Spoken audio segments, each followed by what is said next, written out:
Assalamualaikum warahmatullahi wabarakatuh. Perkenalkan, nama saya Delia Putri Anjani. Saya dari kelas 1 FKG SD. Di sini saya akan mempresentasikan dari kelompok saya ke kelompok 3 terkait materi aliran-aliran dalam pendidikan. Untuk dosen pengampun saya, Bapak Mawardi, SSI, MPD, untuk mata kuliahnya Ilmu Pendidikan. Mari teman-teman kita lihat untuk presentasinya. Nah, yang A itu terdapat aliran klasik dalam pendidikan yang meliputi 4. Yang pertama terdapat aliran empirisme, yang kedua naturalisme, yang ketiga nativisme, dan yang terakhir konvergensi. Sampai saat ini aliran tersebut masih sering digunakan walaupun dengan perkembangan yang disesuaikan dengan perkembangan zaman. Pemikiran yang dimulai pada zaman Yunani kuno dan berkembang pesat di Eropa dari Amerika Serikat. Aliran ini merupakan benang-benang merah yang menghubungkan pemikiran pendidikan masa lalu, masa kini, dan mungkin yang akan datang untuk kedepannya. Yang pertama, di sini saya akan menjelaskan terkait aliran empirisme.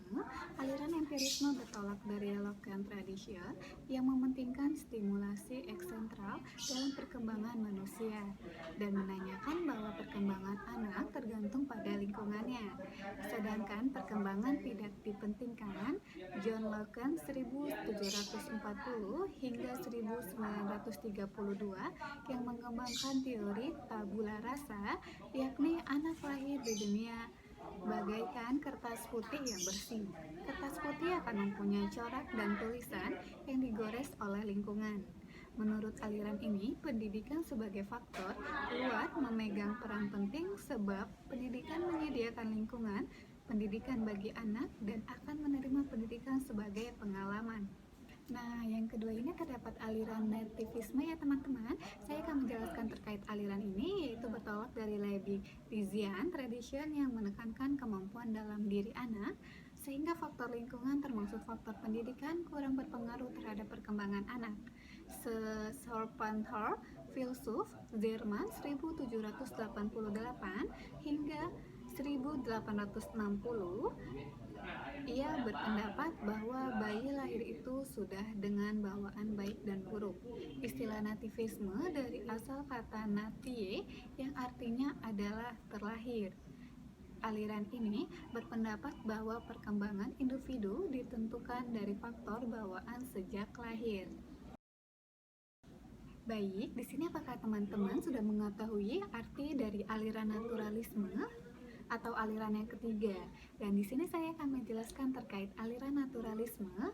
J.J. Rousseau, seorang filsuf Prancis 1712 hingga 1778, berpendapat bahwa setiap anak yang lahir di dunia mempunyai pembawaan dengan baik. Namun, pembawaan tersebut akan menjadi rusak jika pengaruh lingkungan, sehingga aliran naturalisme ini sering disebut negativisme. Karena bahwa pendidik wajib membiarkan pertumbuhan anak pada alam, naturalisme ini mempunyai 3 prinsip yang proses pembelajaran. Dan yang pertama itu terdapat yang satu, anak-anak belajar melalui pengalamannya sendiri. Yang kedua, pendidikan hanya menyediakan lingkungan belajar yang menyenangkan. Dan ketiga, program pendidikan harus disesuaikan dengan minat dan bakatnya. Kita lanjut ya teman-teman. Nah, teman-teman bisa melihat ya yang di atas saya ini terdapat aliran konvergensi atau yang keempat, yaitu William Stem 1871 hingga 1939, seorang ahli pendidikan Jerman. Aliran ini merupakan kombinasi dari aliran nativisme dan empirisme. Aliran ini berpendapat bahwa anak lahir di dunia ini telah memiliki bakat baik dan buruknya. Perkembangan anak akan dipengaruhi oleh lingkungannya jika fakta pembawaan dan lingkungan sama-sama berperan penting. Oleh karena itu, teori William ini disebut teori konvergensi atau memusat pada kesatuan titik. Nah, jadi menurut konvergensi, Pendidikan merupakan, ada tiga ya, teman-teman bisa melihat saja di tiga yang dapat saya bantu jelaskan nantinya. Yang pertama, pendidikan mungkin tidak dilaksanakan. Yang kedua, sebagai pertolongan yang diberikan lingkungan kepada anak, mengembangkan potensi yang baik dan mencegah yang kurang baiknya. Dan yang ketiga, terdapat yang membatasi hasil pendidikan adalah pembawaan dari lingkungannya. Seperti itu ya teman-teman. Dan kita lanjut untuk slide selanjutnya. Yang kelima, terdapat aliran progresisme, yaitu John Dewey berpendapat bahwa manusia mempunyai kemampuan-kemampuan yang wajar dan dapat menghadapi serta mengatasi masalah yang bersifat menekan atau masalah-masalah yang mengancam dirinya. Aliran ini atau aliran yang di atas saya ini memandang bahwa peserta didik mempunyai akal dan kecerdasan. Hal ini ditujukan dengan fakta bahwa manusia mempunyai kelebihan jika dibandingkan dengan manusia lain. Dan manusia memiliki sifat dinamis, kreatif, dan didukung oleh kecerdasannya sebagai bakat atau bekal menghadapi dan memecahkan sebuah masalah. Peningkatan kecerdasan manusia tugas untuk utamanya, dan pendidikan yang secara teori mengerti karakter peserta didiknya. Selanjutnya, yang keenam ada aliran esensialisme. Teman-teman bisa dibaca terlebih dahulu ya materi yang di atas saya ini. Saya akan menjelaskan sedikit terkait aliran ini. Bersumber dari filsafat idealisme dan realisme, keduanya bersifat elektif, artinya dua aliran tersebut bertemu sebagai pendukung esensialisme yang berpendapat bahwa pendidikan harus bersendikan nilai-nilai yang dapat mendatangkan kestabilan.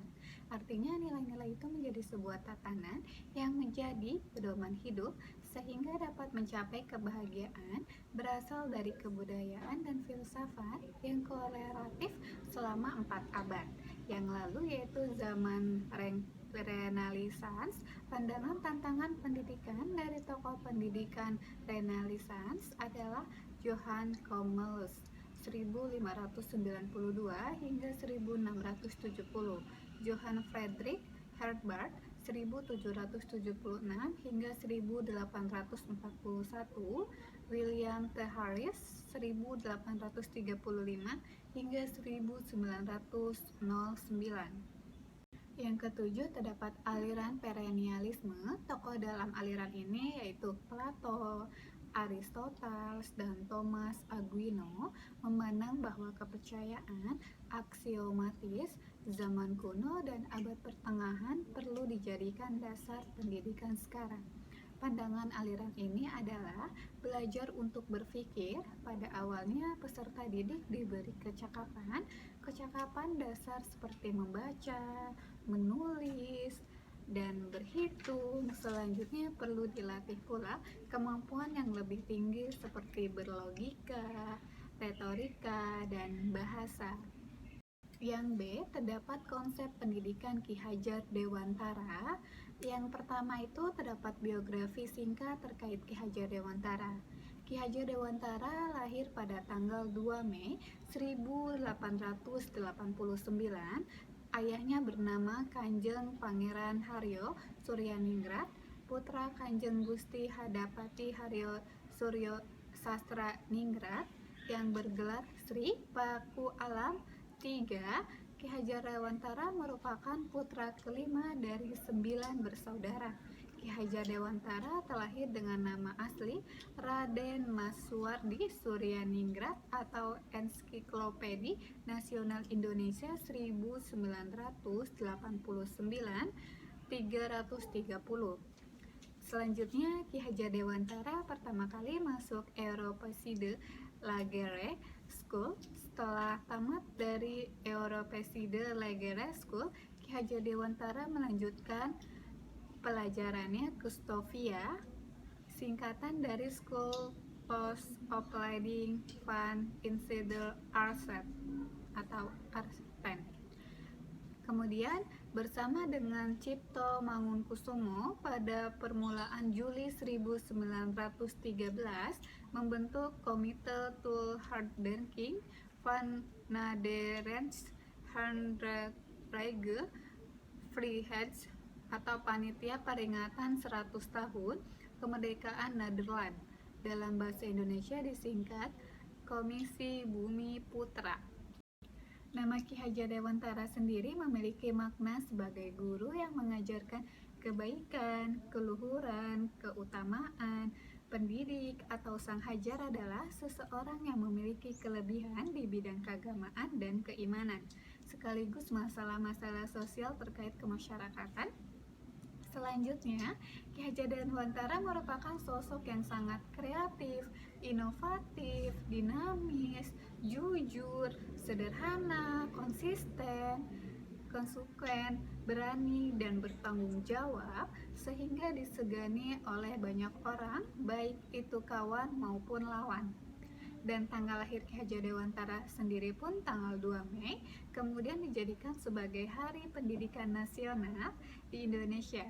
Ki Hajar menerima penghargaan gelar doktor honoris causa dari Universitas Gadjah Mada pada tanggal 19 Desember 1957. 2 tahun setelah mendapatkan gelar tersebut atau gelar doktor honoris causa itu, ia meninggal dunia pada tanggal 20 April 1959 untuk di Yogyakarta dan dimakamkan di sana. Pihak penerus pengguruan Taman Siswa mendirikan Museum Dewan Kriti Gria Yogyakarta. Tujuannya untuk melestarikan nilai-nilai semangat perjuangan Ki Hajar Dewantara. Yang B, terbentuknya perguruan taman siswa. Nah, kalian bisa lihat terlebih dahulu untuk materi yang di atas saya ini, bisa dibaca terlebih dahulu. Salah satunya yaitu kondisi sekolah yang ada di tanah air atau Mulo dan His yang menguntungkan pemerintah kolonial juga menjadi alasan Ki Hajar Dewantara untuk mendirikan perguruan taman siswa. Nah, selanjutnya semakin banyak orang yang belajar dari tamat dari perguruan taman siswa tersebut, semakin banyak generasi Indonesia yang berani mengembangkan dan melawan kebijakan politik pemerintah kolonial. Artinya pula semakin banyak generasi yang siap menjadi pemimpin. Paling kurang untuk dirinya sendiri, kelompok-kelompok sosial seperti pengayuban Selasa Kliwon itu bahkan bisa jadi dalam bentuk partai politik sekaliber PNI yang berdiri pada tahun 1927. Nah, selanjutnya itu pemerintah kolonial Belanda berupaya pemerintahannya dengan mengeluarkan ordonasi sekolah liar pada 1 Oktober 1932. Salah satu pasal dalam undang-undang tersebut dibandingkan atau dipandang Ki Hajar Dewantara mengancam eksistensi sekolah-sekolah swasta sebab berbunyi bahwa pemerintah kolonial mempunyai kekuasaan penuh untuk mengurus wujud dan isi sekolah swasta. Nah, hasil pembicaraan keduanya dapat diringkaskan bahwa undang-undang sekolah atau LIA dipandang belum dapat diterapkan dan karena itu harus ditunda terlebih dahulu. Sebagai penggantinya adalah menghidupkan lagi ordonansi lama pada tahun atau dari tahun 1923 hingga 1925. Ketetapan penundaan undang-undang ini atau sekolah liar ini pada tahun 1932 itu telah disahkan standar 21 Februari 1933 pada nomor 66. Waktu pemerintah Jepang membentuk Pusat Tenaga Rakyat atau Putra dalam tahun 1943, Ki Hajar duduk sebagai salah seorang pimpinan di samping Insinyur Soekarno, Dr. Muhammad Hatta, dan Ki Haji Mansur.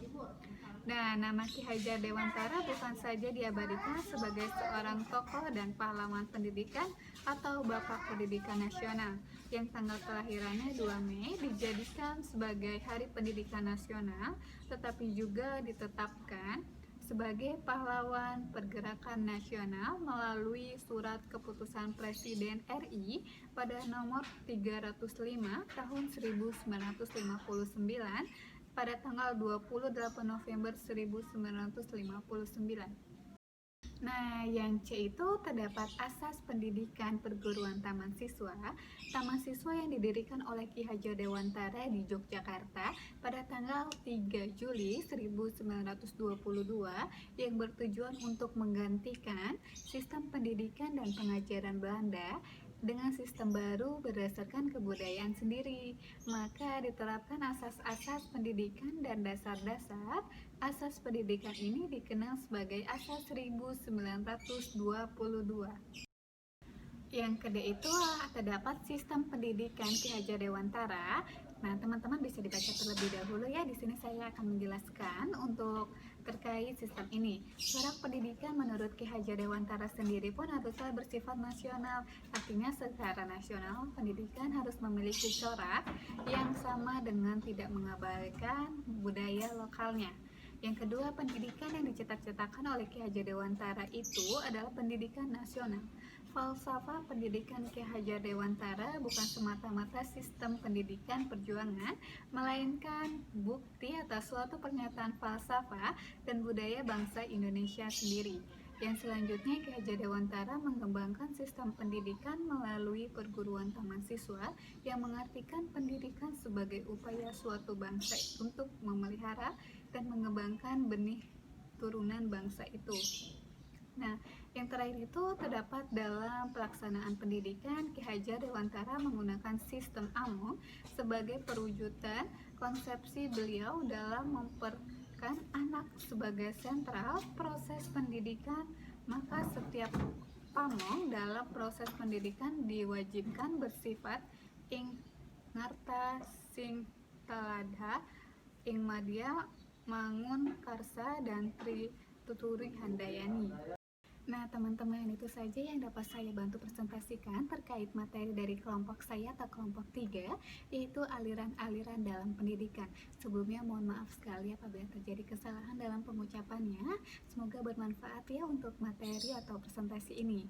Itu saja yang dapat saya bantu informasikan. Wassalamualaikum warahmatullahi wabarakatuh. Dadah.